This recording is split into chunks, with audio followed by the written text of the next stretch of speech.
So now our topic name is Heisenberg uncertainty principle. ఓకేనా, ఇది LAQ క్వశ్చన్కి important. మనకి ఇది సెకండ్ LAQ ఈ చాప్టర్లో. First one is division and Germer experiment. So ఇందులో ఏం చేస్తామంటే హైసెన్బర్గ్ అన్సర్టనిటీ ప్రిన్సిపల్లో ఫస్ట్ మనకి 3 పార్ట్స్ ఉన్నాయి. ఇందులో పొజిషన్ అండ్ మొమెంటమ్ని ఫైండ్ అవుట్ చేస్తాం, అండ్ ఎనర్జీ అండ్ టైంని ఫైండ్ అవుట్ చేస్తాం, అండ్ ఏదైనా ఒక ఎక్స్పెరిమెంటల్ ప్రూఫ్ చేస్తాం అనమాట. ఎందుకని is it valid or not అనేది మనం ప్రూఫ్ అనేది చేస్తాం. సో ఇందులో ఫస్ట్ మనకి హైసెన్బర్గ్ అన్సర్టనిటీ ప్రిన్సిపల్ అంటే ఏంటో తెలియాలి. ఆల్రెడీ మనకు తెలుసు హైసెన్బర్గ్ ప్రిన్సిపల్ అంటే ఏంటది. It is impossible to determine at a time మనం పొజిషన్ని మొమెంటమ్ని డిటర్మైన్ చేయలేం. సో పొజిషన్ అంటే ఎక్స్ అని అనుకున్నాం, ఆల్రెడీ ఇందాకలో మనం చెప్పేటప్పుడు కూడా ఎక్స్ అనుకున్నాం. సో పొజిషన్ అండ్ మొమెంటమ్ని ఎట్ ఏ టైం మనం ఏం చేయలేము, డిటర్మైన్ చేయలేము. So it is impossible to specify the precisions అంటే ప్రిసిషనల్ అంటే మనకి రివాల్వింగ్ అనమాట. Simultaneously with the value of the both members of the particular pair of the physical variables. Okay, physical variables అంటే పొజిషన్ని ఎట్ ఏ టైం మొమెంటం అంటే మనకి ఏమొస్తుంది, velocity and mass వస్తుంది. కాబట్టి ఎట్ ఏ టైం మనం పొజిషన్ అండ్ వెలాసిటీని ఫైండ్ అవుట్ చేయలేము అని Heisenberg scientist find out చేశారనమాట.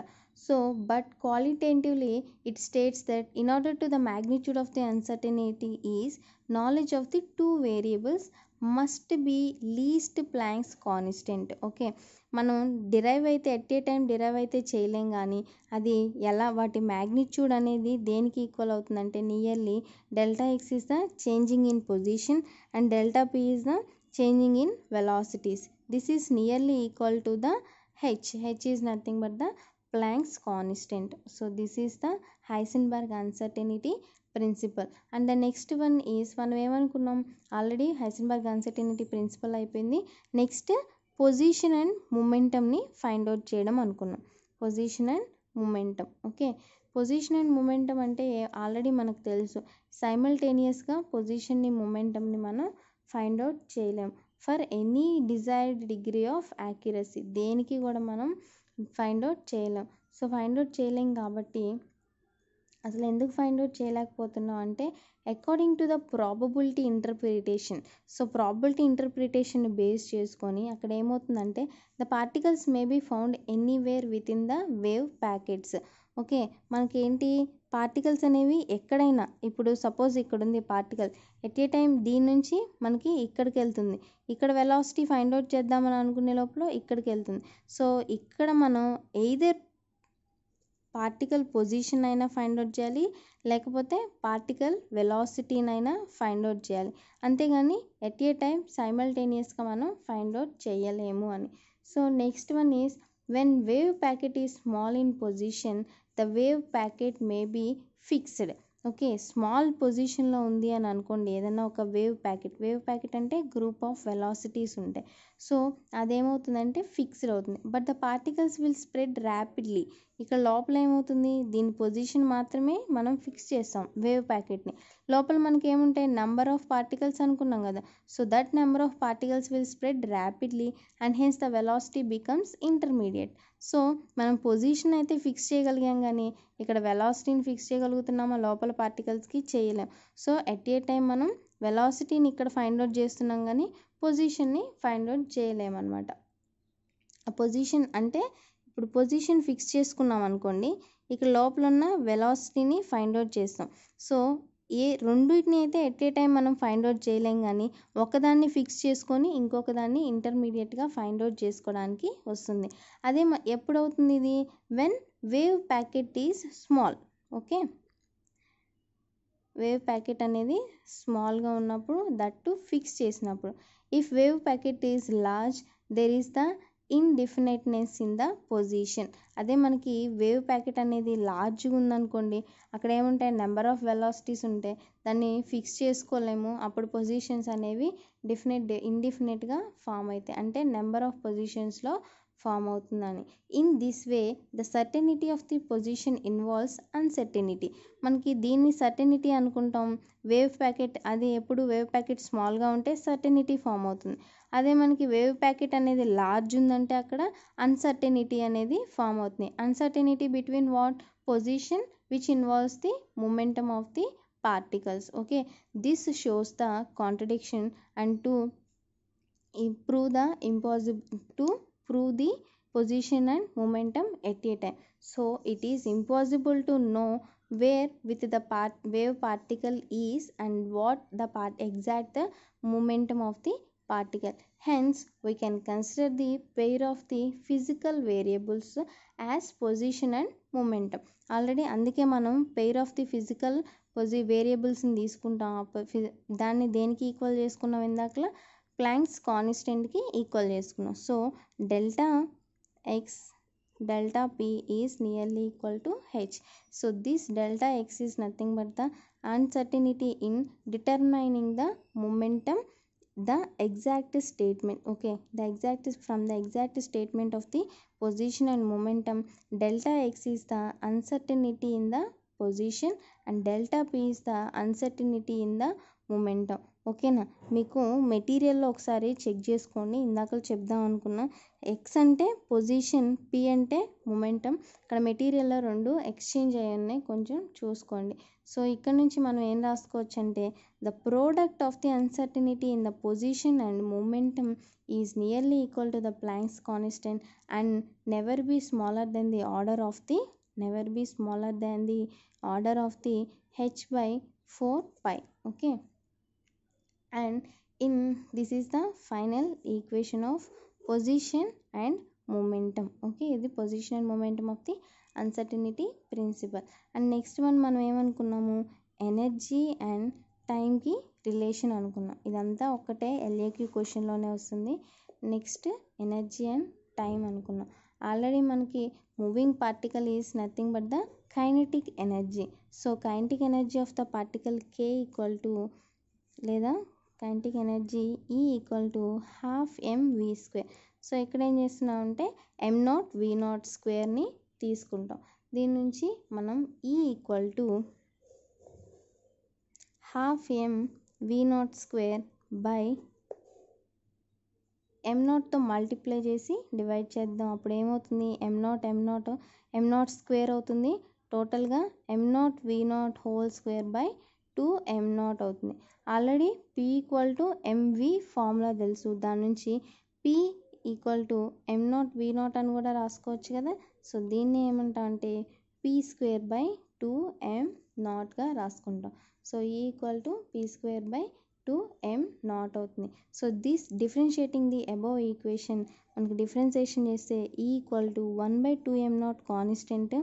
దీని నుంచి p²కి డిఫరెన్షియేషన్ చేస్తాం. p²కి డిఫరెన్షియేషన్ ఏమవుతుంది, 2p delta p. 2 getting cancel, remaining మనకి ఏం మిగులుతుంది, p delta p by m0 వస్తుంది. సో ఆల్రెడీ మనకి p అంటే తెలుసు, ఏంటి, m0 v0. So m0 v0 delta p by m0 వస్తుంది. m0 గెట్టింగ్ క్యాన్సిల్, ఫైనల్గా మనకి v0 ఇంటూ డెల్టా p మిగులుతుంది. సో v0 అంటే మనకి ఏంటి, వెలాసిటీ. సో వెలాసిటీ అంటే డెఫినేషన్ ఏం తెలుసు మనకి, displacement by time. Okay, displacement by time తెలుసు. So displacement is nothing but the position of the different particles at the different positions. So దాన్ని మనం ఏమనుకుంటాం అంటే డెల్టా ఎక్స్ అనుకుంటాం by t as it is వస్తుంది విత్ రెస్పెక్ట్ టు టీ. దీని నుంచి మనం ఏం చేస్తాము, v0ని సబ్స్టిట్యూట్ చేసుకుంటాం. సబ్స్టిట్యూట్ చేస్తే ఫైనల్గా మనకి ఎంత వస్తుంది, డెల్టా ఈ ఈక్వల్ టు v0 ప్లేస్లో delta x by t into delta p వస్తుంది. సో దీని నుంచి దీన్ని ఏం చేస్తాం, విత్ రెస్పెక్ట్ టు ఇక్కడ డెల్టా టీ కూడా రాసుకుంటాం, ఎందుకంటే మనకి పొజిషన్తో పాటు టైం కూడా చేంజ్ అవుతుంది కాబట్టి. అదే మనకి టైం చేంజ్ అనేది లేకపోతే ఓన్లీ టీ రాసుకుంటాం, చేంజ్ అనేది వస్తే మాత్రమే డెల్టా రాసుకుంటాం. దీని నుంచి delta E into delta t equal to delta x into delta p. Already we know that delta p and delta x అంటే ఏంటి, మనకి delta x into delta p అంటే నియర్లీ ఈక్వల్ టు హెచ్. కాబట్టి దీన్ని ఎట్లా రాసుకుంటాం అంటే nearly equal to h. Therefore delta E delta t nearly equal to h and or greater than equal to h/4π. ఎందుకని మనం ఇక్కడ హెచ్ నుంచే కదా greater than equal to h/4π రాసుకున్నాం. సేమ్ అలాగే ఇక్కడ కూడా h/4π రాసుకుంటాం. ఓకే, సో నెక్స్ట్ మనకి ఏంటంటే determine the position of the particle by gamma ray microscope. So this is the experimental verification of the uncertainty principle. Okay, so now we are determining the position of the particle by using the gamma ray microscope. So this gamma ray microscope is used for the electron in the field of the view. Okay, now you see here, this is the observer and this is the incident photon. Okay na, incident photon energy ఎంత ఉంటుంది, h nu. So this incident photon is collide with the particle. So ఈ పార్టికల్ని collide అయినప్పుడు దాని position మనం determine చేస్తాం. So microscope నుంచి మనం ఏం ఫైండ్ అవుట్ చేస్తామంటే ఇక్కడ these 2 small points are the precisional points. Okay, దీన్ని ప్రిసిషనల్ పాయింట్స్ అంటాము. And these are the just resolved by the microscope is known as the resolving power. And these are the two angles, అంటే 2 angles ని precisional angles అనుకుంటాం. and the resolving power of the microscope, already మనకి resolving power of the microscope delta x equal to lambda by 2 sin theta value తెలుసు. So దీని నుంచి lambda అంటే మనకి wavelength, delta x is the uncertainty in the position of the electron and theta is the scattered angle. ఇక్కడ మనకి ప్రిసిషన్స్లో వచ్చే scattered angle అనమాట. ఓకేనా, and in order to observe that, ఇక్కడ మనం ఏం అబ్జర్వ్ చేస్తామంటే the electron that at least necessary points అనమాట. So these are the 2 necessary points. మనం ఏ నెససరీ పాయింట్స్ అయినా అంటే ఎలక్ట్రాన్ రివాల్వింగ్ని బట్టి ఈ పాయింట్స్ని మనం ఫిక్స్ చేసుకుంటాం. సో దట్ 2 పాయింట్స్ ఈ ప్రిసిషన్ని మనం ఏమనుకుంటాం అంటే రిజాల్వింగ్ పవర్ అనుకుంటాం. ఓకేనా, ఆల్రెడీ మనం ఏమనుకున్నాం, ఇన్సిడెంట్ ఫోటాన్ అనేది పార్టికల్తో కొల్లైడ్ అవుతుంది. కొల్లైడ్ అయిన తర్వాత అక్కడ ఏం జరుగుతుంది, స్కాటరింగ్ అనేది జరుగుతుంది. స్కాటరింగ్ ఫ్రమ్ ది ఎలక్ట్రాన్ జరుగుతుంది and observed in the field of the view of microscope నుంచి మనం ఏం చేసుకోవచ్చు, దాన్ని ఎలా కొలిజన్ జరుగుతుందా అనేది అబ్జర్వ్ చేసుకోవచ్చు.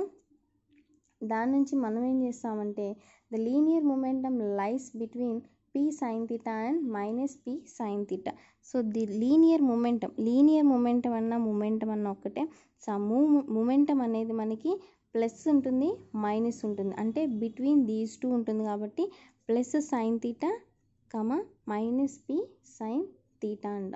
And the next one is the uncertainty in the momentum is. So uncertainty ఏమవుతుంది ఈ మొమెంటంలో, డెల్టా పి కదా మనకు కావాల్సింది. సో డెల్టా పి అంటే ఏం చేస్తాము, దీన్ని సపోజ్ x1 అనుకుంటే దీన్ని x2 అనుకుంటే x1 మైనస్ x2 చేస్తాం కాబట్టి ఇక్కడ కూడా p sign theta minus p sine theta చేస్తాం. దీని నుంచి డెల్టా p ఎంత వస్తుంది, 2p సైన్ తీటా వస్తుంది. ఓకేనా, 2p సైన్ తీటా వచ్చింది. ఏంటి, డెల్టా p. ఆల్రెడీ మనకి ఏం తెలుసు, లాంబ్డా తెలుసు. So lambda equal to h by p తెలుసు. దీని నుంచి p రాసుకుంటే p equal to h by lambda అవుతుంది. సో మనకేం కావాలి, డెల్టా పీ కావాలి కాబట్టి ఇక్కడ డెల్టా పీ చేస్తాం అనమాట, అంటే డిఫరెన్సియేషన్ చేస్తాం. ఓకే, సో దాని ముందుగా ఏం సబ్స్టిట్యూట్ చేస్తామంటే ఇక్కడ పీ ప్లేస్లో హెచ్ బై ల్యాండాని సబ్స్టిట్యూట్ చేద్దాం. సో పీ ప్లేస్లో హెచ్ బై ల్యాండా సబ్స్టిట్యూట్ చేస్తే మనకి ఏమొస్తుంది, delta px with respect to X access కదా మనం ఇక్కడ చూసుకుంది. ఎక్స్ యాక్సెస్లో మైనస్ పీ ఒక సైడ్ ఉంటుంది, ప్లస్ పీ ఒక సైడ్ ఉంటుంది కాబట్టి delta p x equal to 2p sine theta అనుకున్నాం. సో p అంటే ఎంత సబ్స్టిట్యూట్ చేసుకోవాలి, h బై ల్యాండా సబ్స్టిట్యూట్ చేసుకుందాం. h by lambda into sine theta వస్తుంది. So this is the equation 2. Already మనకి ఈక్వేషన్ 1 వచ్చింది, ఈక్వేషన్ 2 వచ్చింది. ఆ రెండింటిని మల్టిప్లై చేయాలి. ఈక్వేషన్ 1 ఏంటి మనకి, డెల్టా ఎక్స్ వస్తుంది equation 1. So this is equation 1. Delta ఎక్స్ని డెల్టా పీని రెండింటిని మల్టిప్లై చేయాలి. మల్టిప్లై చేస్తే ఏమొస్తుంది, delta x into delta p x equal to 2 into h by lambda sine theta into lambda by 2 sine theta. ఓకేనా, sine theta and lambda 2 getting cancel. Finally we will get delta x into delta px is equal to h or nearly equal to H. So మనకేం తెలుసు already uncertainty ప్రిన్సిపల్లో starting మనం ఏం చెప్పుకున్నాం, delta x into delta P is nearly equal to H అని చెప్పుకున్నాం కదా. Same అదే ఇక్కడ వచ్చింది. అంటే this is experimental evidence is good. Okay, దీని నుంచి ఏం చేస్తామంటే దీన్ని జనరల్గా ఏంటిది uncertainty principle. So this is ఏంటి ఎక్స్పెరిమెంటల్ వెరిఫికేషన్. సో మనకి ఎక్స్పెరిమెంటల్ ఎవిడెన్స్ కూడా సేమ్ వచ్చాయి కాబట్టి అన్సర్టనిటీ ప్రిన్సిపల్ అనేది వ్యాలిడ్ అవుతుంది అని మీనింగ్ అనమాట. ఓకేనా. సో ఇందాకలో మనకి గామా రే మైక్రోస్కోప్ అనేది ఒక ఎక్స్పెరిమెంటల్ ఎవిడెన్స్. నెక్స్ట్ మనకి diffraction at a single slit అనేది అనదర్ ఎక్స్పెరిమెంటల్ ఎవిడెన్స్. సో మీకు ఫైనల్గా హైసెన్బర్గ్ అన్సర్టనిటీ ప్రిన్సిపల్లో ఏదో ఒక ఎవిడెన్స్ రాయండి అంటే మీరు గామా రే అదైనా రాయొచ్చు, ఇదైనా రాయొచ్చు. ఓకే, ఏది ఈజీగా ఉంటే అది రాసుకోవచ్చు. ఇందాకలో మనం with respect to x axis చేసాం. ఇది diffraction at a single slit మనకి వర్టికల్గా జరుగుతుంది కాబట్టి ఇక్కడ వై యాక్సిస్ తీసుకుంటాం. So here we consider p sine theta and here minus p sine theta. ఎందుకని ఇది వై యాక్సిస్ కాబట్టి ఇది మనకి positive axis, this is negative y axis కాబట్టి. ఓకేనా. దీని నుంచి electron beam is colliding with the particle. ఇది కూడా మనకి స్లిట్ నుంచి పాస్ అవుతుంది. సో స్లిట్ నుంచి పాస్ అయిన తర్వాత which produces the diffraction pattern on the screen. So slit నుంచి పాస్ అయ్యి మనకి ఏమవుతుంది, ఇక్కడ డైఫ్రాక్షన్ ప్యాటర్న్ అనేది ఫామ్ అవుతుంది. Diffraction is nothing but the bending of the light. ఓకేనా. దీని నుంచి మనం ఏం చేస్తామంటే ఇక్కడ సేమ్ యాంగిల్ ఉంటుంది, థీటాస్ ఉంటాయి మనకి. దీని నుంచి కన్స్ట్రక్టివ్ డిస్ట్రక్టివ్ ఇంటర్ఫీరెన్స్ ప్యాటర్న్స్ అనేవి ఇక్కడ ఫామ్ అయినాయి. దేని నుంచి ఫామ్ అయినాయి అంటే ఈ ఎలక్ట్రాన్ బీమ్ అనేది కొల్లైడ్ అవ్వడం వల్ల డైఫ్రాక్షన్ జరిగి దాని నుంచి మనకి ఫామ్ అవుతాయి. దాని తర్వాత మనకి according to Bragg's law, already మనకి బ్రాగ్స్ లా తెలుసు ఏంటి, 2d sin theta equal to n lambda. So here lambda is the wavelength and 2d is nothing but the slit distance. Okay, slit distance ని 2d అంటాం. That equal to ఇక్కడ ఏమనుకున్నాం delta y. Okay, next is width, దీన్ని width అనుకుంటాం. So next one is మనకి ఏం కావాలి, theta. Theta is the angle of diffraction. Okay, angle of diffraction జరుగుతుంది అనుకుంటున్నాం కాబట్టి యాంగిల్ ఆఫ్ డైఫ్రాక్షన్ అనాలి. ఎన్ అంటేనేమో order of the spectrum always we consider as n equal to 1. So మనం ఫైనల్గా సబ్స్టిట్యూట్ చేస్తే 2d ప్లస్లో డెల్టా వై వస్తుంది, సైన్ థీటా యాజ్ యూజువల్గా వస్తుంది. ఎన్ ప్లస్లో 1 సబ్స్టిట్యూట్ చేస్తే 1 ఇంటూ ల్యాండా అవుతుంది. దీని నుంచి delta y equal to lambda by sine theta. So this is the equation 1. In diffraction pattern all the electrons passes through the slit. So ఇక్కడ ఏమవుతుంది, all the electrons are passing through the slit. Okay na. So we cannot define the correct position of the electron. So మనకి correct position అనేది ఏమి మనం determine చేయలేం. Hence uncertainty in the position takes place. So uncertainty in the position takes place అంటే వీటన్నిటిలో నుంచి electrons form అవుతున్నాయి కాబట్టి సర్టెన్ డిస్టెన్స్లో దీన్ని ఏమనుకుంటామంటే ఒక పొజిషన్ అనుకుంటాం. దాన్నే ఏం చేస్తాము, డెల్టా వై అనుకుంటున్నాం. Initially the electrons are moving along with the x axis మీద ఏదే కదా మనకి ఎలక్ట్రాన్స్ అనేది మూవ్ అవుతున్నాయి. Hence there is no components of the momentum along y axis. So y axis మీద మనకి ఎటువంటి కాంపోనెంట్స్ ఉండవు, ఓన్లీ డైఫ్రాక్షన్ ప్యాటర్న్ అనేది మాత్రమే వై యాక్సిస్ మీద మనకి అపియర్ అవుతుంది. ఓకేనా. పాస్ అయ్యేది మాత్రం దేని మీద పాస్ అవుతున్నాయి, ఎలక్ట్రాన్స్ ఎక్స్ యాక్సిస్ మీదే పాస్ అవుతున్నాయి. ఓకే, మనకు ఆల్రెడీ తెలుసు the momentum of the components line between p sine theta and minus p sine theta. Therefore the uncertainty momentum is given by delta p equal to already ఇందాకలు చేసాం p sine theta minus p sine theta is equal to 2p sine theta. ఇందాకలు చేసినట్టే p ప్లేస్లో ఏం substitute చేసాం, H by ల్యాండా అని substitute చేసాం. Therefore delta p equal to 2 into h by lambda into sine theta. దీన్ని ఈక్వేషన్ 2 అనుకుందాం. ఓకేనా. దీంట్లో మళ్ళీ ఏం సబ్స్టిట్యూట్ చేస్తాము, ఫ్రమ్ ఈక్వేషన్ 1 and 2 నుంచి delta Y into delta P, ఆ రెండు ఈక్వేషన్స్ని మల్టిప్లై చేస్తాం. మళ్ళీ ఏం ఫామ్ అవుతుంది మనకి, 2 into h by lambda sine theta into p, delta పిని రాసేసాం, delta y lambda by sine theta వస్తుంది. So sine theta and lambda getting cancel, finally it is equal to 2h. So ఇక్కడ Planck's constant is multiple with the factor of 2.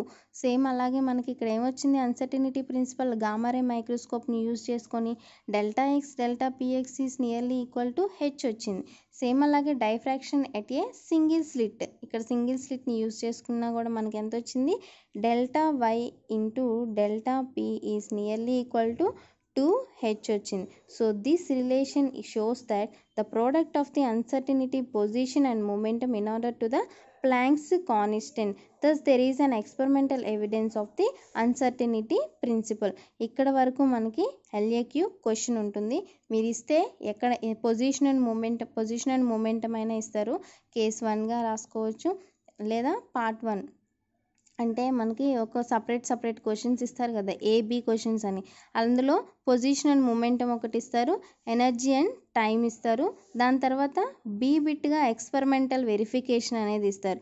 So that experimental verification ఇచ్చినప్పుడు మీరేం చేస్తారంటే gamma రే microscope అయినా రాసుకోవచ్చు, diffraction at a single slit అయినా రాసుకోవచ్చు, లేదు రెండు రాసుకుంటామన్నా రెండు రాసుకోవచ్చు. ఓకేనా, ఇక్కడతో మనకి LAQ అయిపోతుంది. This is the second LAQ in this chapter. Okay.